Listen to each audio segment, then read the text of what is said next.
അൽഷ, എന്തുകൊണ്ടാണ് cash flow statement ഒരു business വളരെ ഇമ്പോർട്ടൻ്റ് ആണ്? പലരും ചോദിക്കാറുണ്ട്. എനിക്ക് ഒരു ക്യൂരിയോസിറ്റി നിന്ന് അവർക്ക് അറിയാൻ വേണ്ടി, എന്താണ് ആക്ച്വലി ഈ ക്യാഷ് ഫ്ലോ സ്റ്റേറ്റ്മെന്റ്, എന്തുകൊണ്ടാണ് ഇതിന്റെ ഇമ്പോർട്ടൻസ് ഇത്ര ഉള്ളത് ഒന്ന് പറയാമോ?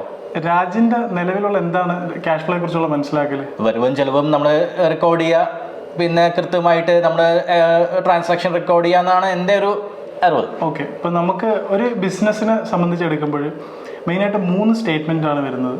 ഒന്ന് ക്യാഷ് ഫ്ലോ സ്റ്റേറ്റ്മെൻറ്റ്, പിന്നെ നമ്മുടെ പ്രോഫിറ്റ് ആൻഡ് ലോസ് സ്റ്റേറ്റ്മെൻറ്റ്, പിന്നെ നമ്മുടെ ബാലൻസ് ഷീറ്റ്. ഇത് 3 തമ്മിലുള്ള വ്യത്യാസം എന്താണെന്നറിയോ?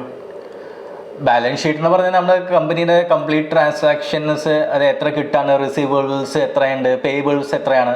പക്ഷെ അത് യഥാർത്ഥത്തിൽ ചിലപ്പോൾ അത് ഉണ്ടാവില്ല. പ്രോഫിറ്റ് ആൻഡ് ലോസ് സ്റ്റേറ്റ്മെൻറ്റ് ആകുമ്പോഴോ നമ്മൾ എത്ര റവന്യൂ ജനറേറ്റ് ചെയ്ത് എത്ര എക്സ്പെൻസ് ഉണ്ടായി. ഓക്കെ, അപ്പം ഞാനൊന്ന് ഡീറ്റെയിൽ ചെയ്ത് തരാം മൂന്നിനെ കുറിച്ചിട്ട്. ഇപ്പം ആദ്യമേ ക്യാഷ് ഫ്ലോയിലേക്ക് തന്നെ വരാം. ക്യാഷ് ഫ്ലോയിലേക്ക് വരുമ്പോഴത്തേക്കും ഒരു കമ്പനിയെ സംബന്ധിച്ചെന്ന് പറഞ്ഞു കഴിഞ്ഞാൽ കമ്പനിക്ക് രാജ് പറഞ്ഞതുപോലെ തന്നെയാണ്, വരവുണ്ട് ചിലവുണ്ട്. അപ്പോൾ ഒരു കമ്പനിയുടെ ഒരു ഫൈനാൻഷ്യൽ ഇയർ എൻഡ് ചെയ്യുമ്പോൾ കമ്പനിക്ക് വരവായിരുന്നോ ചിലവായിരുന്നോ കൂടുതൽ? വരവാണ് കൂടുതലെങ്കിൽ നമുക്ക് അവിടെ നെറ്റ് ഫ്ലോ നമുക്ക് കൂടുതലായിരുന്നു, കമ്പനിക്ക് കൂടുതൽ വരുമാനം കമ്പനി ജനറേറ്റ് ചെയ്ത് ആ ഒരു പർട്ടിക്കുലർ ഫൈനാൻഷ്യൽ ഇയറിൽ. ഇനി ചിലവായിരുന്നു കൂടുതലെങ്കിൽ അപ്പോൾ ആ കമ്പനി ലോസ് ആയിരുന്നു ആ പർട്ടിക്കുലർ ഫൈനാൻഷ്യൽ ഇയർ. അപ്പോൾ നമ്മളൊരു പ്രോഫിറ്റ് ആൻഡ് ലോസ് സ്റ്റേറ്റ്മെൻറ്റും ഒരു ക്യാഷ് ഫ്ലോ സ്റ്റേറ്റ്മെൻറ്റും തമ്മിലൊന്ന് കമ്പയർ ചെയ്ത് നോക്കാം. നമ്മൾ ഈ പറഞ്ഞ 2 കാര്യം തന്നെ നമ്മുടെ പ്രോഫിറ്റ് ആൻഡ് ലോസ് സ്റ്റേറ്റ്മെൻറ്റിന് വരുന്നുണ്ട്. വരവും വരുന്നുണ്ട്, ചിലവും വരുന്നുണ്ട്.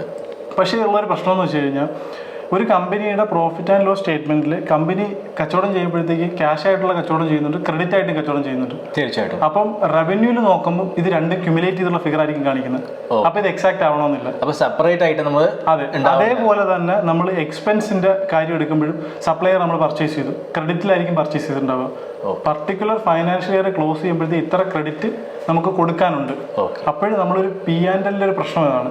P&L കാണിക്കുന്ന പ്രോഫിറ്റ് ആയിക്കോട്ടെ ലോസ് ആയിക്കോട്ടെ ആക്ച്വൽ ആവണമെന്നില്ല. ചിലപ്പോൾ ലോസ് കൂടുതലായിരിക്കും, ചിലപ്പോൾ അത്രയും പ്രോഫിറ്റ് കാണത്തില്ല, ഡിപ്പെൻസ് ആണ്. പക്ഷേ ക്യാഷ് ഫ്ലോയെ സംബന്ധിച്ച് കറക്റ്റ് ആ ഒരു പർട്ടിക്കുലർ ഫൈനാൻഷ്യൽ ഇയറിൽ കമ്പനിക്ക് എന്ത് വരവ് വന്നു, എന്ത് ചെലവ് വന്നു. ഒരു കമ്പനിയെ സംബന്ധിച്ച് 3 രീതിയിലാണ് വരവായിക്കോട്ടെ ചിലവായിക്കോട്ടെ വരുന്നത്. ഇപ്പം നമ്മളൊരു കമ്പനി ഒരു വാച്ച് മാനുഫാക്ചർ ചെയ്യുന്ന കമ്പനിയാണെന്ന് വിചാരിച്ചു. അപ്പോൾ വാച്ചിൻ്റെ കോമ്പണൻസ് വാങ്ങിക്കാനാണ് നമുക്ക് ഡയറക്റ്റ്ലി വരുന്ന എക്സ്പെൻസുകൾ.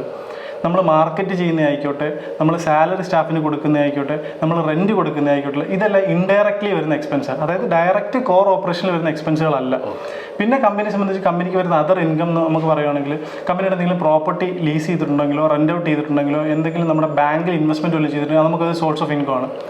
പിന്നെ നമുക്കെന്ന് പറഞ്ഞു കഴിഞ്ഞാൽ നമ്മൾ കമ്പനി എന്തെങ്കിലും ഇൻവെസ്റ്റ്മെന്റ് വേറൊരു കമ്പനി ചെയ്തിട്ടുണ്ടെങ്കിൽ അതും കമ്പനിക്ക് ഒരു ഇൻകം ആണ്. തീർച്ചയായും. അപ്പോൾ കമ്പനി സംബന്ധിച്ചെന്ന് പറഞ്ഞാൽ കമ്പനിയുടെ കോർ ഓപ്പറേഷൻസിൽ കൂടാതെ കമ്പനി എന്തെങ്കിലും നമ്മുടെ പ്രോപ്പർട്ടീസ് എന്തെങ്കിലും റെൻ്റ് ഔട്ട് ചെയ്തിട്ടുണ്ടോ, എന്തെങ്കിലും ഇൻവെസ്റ്റ്മെന്റ്സ് വേറൊരു കമ്പനി ചെയ്തിട്ടുണ്ടെങ്കിൽ ഇതും ഒരു വരവാണ്. അപ്പം ഒരു ക്യാഷ് ഫ്ലോ എന്ന് പറയുമ്പോഴത്തേക്ക് ക്യാഷ് ഫ്ലോ എക്സാക്ട് ഫിഗർ ആയിരിക്കും, ജെനുവിൻ ഫിഗർ ആയിരിക്കും, ലെജിറ്റ് ഫിഗർ ആയിരിക്കും.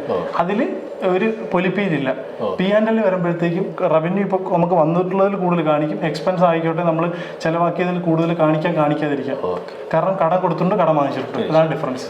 ക്ലിയർ ആയില്ലേ? ചുരുക്കി പറഞ്ഞു കഴിഞ്ഞാൽ എൻ്റെ പോക്കറ്റ് എത്ര കാശുണ്ട് അത്ര അല്ലേ. ഇത് സിമ്പിളായിട്ട് പറയുകയാണെങ്കിൽ ഇന്നാണ് കൂടുതൽ ആളുകൾ ഈ പ്രോഫിറ്റ് ആൻഡ് ലോസ് സ്റ്റേറ്റ്മെന്റ് നമ്മൾ പ്രാധാന്യം കൊടുക്കുന്നത്. പണ്ടുള്ളവർക്ക് ഇതൊന്നും അറിയത്തില്ല, വരവ് ചെലവ്. പക്ഷെ ഇന്നുള്ളവർ ആ വരവിനും ചെലവിനും പ്രാധാന്യം കൊടുക്കുന്നില്ല. അവർ P&L ബാലൻസ് ഷീറ്റിൽ ഒതുങ്ങിപ്പോയി. പക്ഷെ എക്സാക്ട്ലി ഒരു ഓണറിനെ സംബന്ധിച്ച് അയാൾ എടുക്കേണ്ട റിപ്പോർട്ടാണ് cash flow statement. Thank you sir.